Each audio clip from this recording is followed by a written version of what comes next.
In this video, we cover how to target red drum or redfish from the surf. We'll first take a look at where surf-caught red drum are found. We'll then talk ideal conditions, followed by some casting tips and key techniques for the species. We'll then show you an ideal tackle and gear setup to use, followed by a guide on some baits. So where along the coast can we find red drum?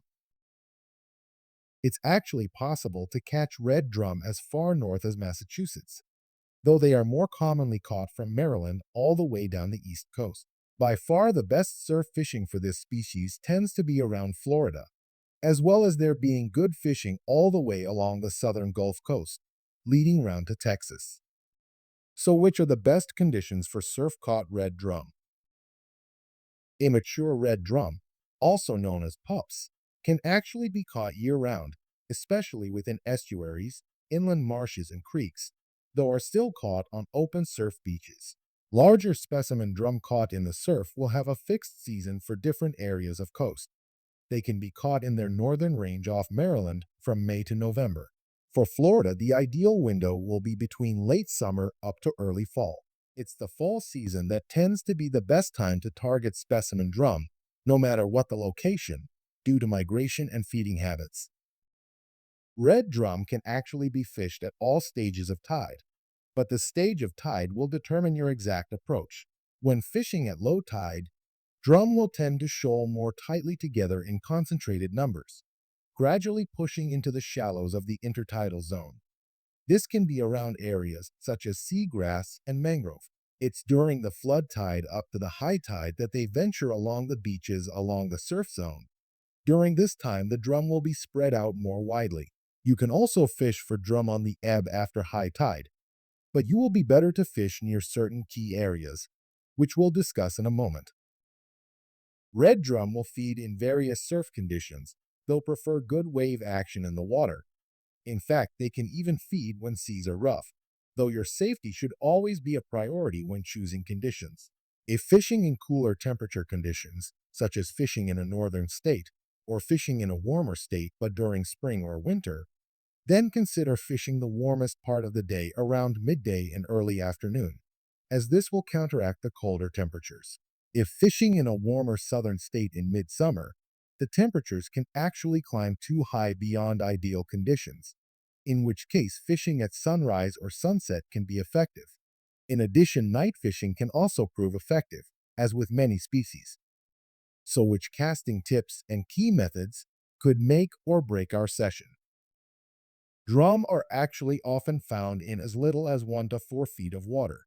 For low tide fishing, when they are shoaling closer, look for their V-shaped wakes or even their tails breaching the water as they scour the seabed.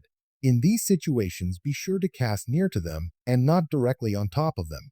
When the fish are more spread out during the flood tide up to high, it can actually pay to use even more of a mobile approach and seek fish out. They are a fish that loves structure, so can be found around areas such as beds of seagrass. They can also be near to mangrove areas, as well as features such as oyster reefs. Any man-made structures where the foundations are submerged underwater can be great places to target this species. Top features to cast to include holes or depressions where the water is slightly deeper, which hold food and slack current for drum to use. The inclines of sandbars and the gullies that often run along them are another top feature, as they act as runners for streams of current-carrying baitfish. For ebb tide fishing straight after high tide, casting near small channels or near estuaries that empty out onto the open beach can be a productive spot to cast as food is drawn out of them as the tide retreats. Last but not least, look out for signs of rip tide currents that will channel bait fish and other food that the drum will target. Let's now show you an ideal setup for surf-caught drum. Lure fishing is a popular method for this species, though in this example we cover bait fishing. A surf rod will allow us some extra fighting power just in case we manage to hook a bull-sized specimen. A spinning reel of around size 8000 will give us ample line. For mainline, it's very possible to use either mono, braid, or fuse lines. The reason being is that for clean surf beaches, 15 pounds breaking strain mainline is ideal for the job. Consider increasing this if using braid or if fishing near to any rough ground where snags are more likely. A mono or fluorocarbon casting leader can be used that has 10 pounds of breaking strain for each ounce of weight you intend to cast. We suggest using a minimum strength of 20 pounds regardless. The fish finder rig, also known as a running ledger, will give us excellent bite detection. Using a pyramid sinker will allow the bait to move gradually in the surf and find features. If you are fishing over ground with snag points nearby, consider using a grip lead to prevent you from losing rigs. A fluorocarbon hook length of 40 pounds breaking strain will be ideal, as this will add stealth, but most importantly abrasion resistance.